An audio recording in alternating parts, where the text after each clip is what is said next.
नमस्कार दोस्तों, हमारे एक और नए वीडियो में आप सभी का स्वागत है। इस वीडियो में हम आपको सुनाएंगे कार्तिक मास की कहानी। अगर हमारे चैनल पर नए हैं तो चैनल को सब्सक्राइब कर लीजिए और इस वीडियो को लाइक कर दीजिए। एक गांव में एक बुढ़िया रहती थी।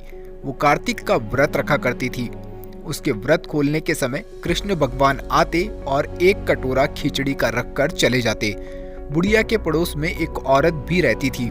वो हर रोज ये देखकर ईर्ष्या करती थी कि उसका कोई नहीं है, फिर भी इसे खाने के लिए खिचड़ी मिल जाती है। एक दिन कार्तिक महीने का स्नान करने बुढ़िया गंगा चली गई। पीछे से कृष्ण भगवान उसका खिचड़ी का कटोरा रखकर चले गए।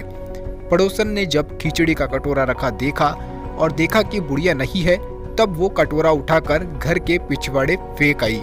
कार्तिक स्नान के बाद बुढ़िया घर पर आई तो उसने खिचड़ी का कटोरा नहीं मिला और वो भूखी ही रह गई।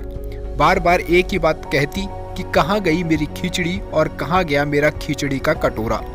दूसरी ओर पड़ोसन ने जहाँ खिचड़ी गिराई थी वहाँ एक पौधा उग गया जिसमें 2 फूल खिले। एक बार राजा उस ओर निकला तो उसकी नज़र उन दोनों फूलों पर पड़ी और वो उन्हें तोड़कर घर ले गया। घर आने पर उसने वो फूल रानी को दे दिए, जिन्हें सूखने पर रानी गर्भवती हो गई। कुछ समय बाद रानी ने 2 पुत्रों को जन्म भी दिया। वो दोनों जब बड़े हो गए तब वो किसी से भी बोलते नहीं थे, लेकिन जब वो दोनों शिकार पर जाते तब रास्ते में उन्हें वो बुढ़िया मिलती और जो अभी भी यही कहती कि कहाँ गई मेरी खिचड़ी और कहाँ गया मेरा कटोरा। बुढ़िया की बात सुनकर वो दोनों कहते कि हम है तेरी खिचड़ी और हम है तेरा बेला। हर बार जब भी वो शिकार पर जाते तो बुढ़िया यही बात कहती कि वो दोनों वही उत्तर देते। एक बार राजा के कानों में ये बात पड़ गई। उससे आश्चर्य हुआ कि दोनों लड़के किसी से नहीं बोलते, तब ये बुढ़िया से कैसे बात कर लेते हैं। राजा ने बुढ़िया को राजमहल में बुलवाया और कहा कि हम में से तो किसी से ये दोनों नहीं बोलते हैं, तुमसे यह कैसे बोलते हैं। बुढ़िया ने कहा कि महाराज, मुझे नहीं पता ये कैसे मुझसे बोल लेते हैं। मैं तो कार्तिक का व्रत करती थी और कृष्ण भगवान मुझे खिचड़ी का बेला भरकर देकर जाते थे। एक दिन मैं स्नान करके वापस आई तो मुझे वो खिचड़ी नहीं मिली।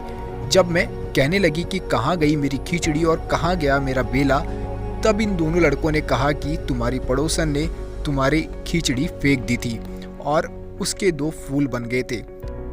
वो फूल राजा तोड़कर ले गया और रानी ने सूंघा तो हम 2 लड़कों का जन्म हुआ।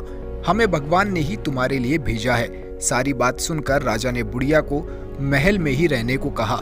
हे कार्तिक महाराज, जैसे आपने बुढ़िया की बात सुनी है वैसे ही आपका व्रत करने वालों की भी सुनना। दोस्तों, अगर ये वीडियो आपको कैसा लगा हमें कमेंट बॉक्स में बताइए। अगर आप भी कार्तिक महीने का व्रत करते हैं तो ये कहानी जरूर सुने। यदि आपका कोई परिचित भी कार्तिक का व्रत करता है तो उसके साथ में ये कहानी शेयर जरूर करें। अगर हमारे चैनल पर नए हैं तो चैनल को सब्सक्राइब कर लीजिए, क्योंकि इसी चैनल पर आपको सभी व्रत की कहानी सबसे पहले मिलती है।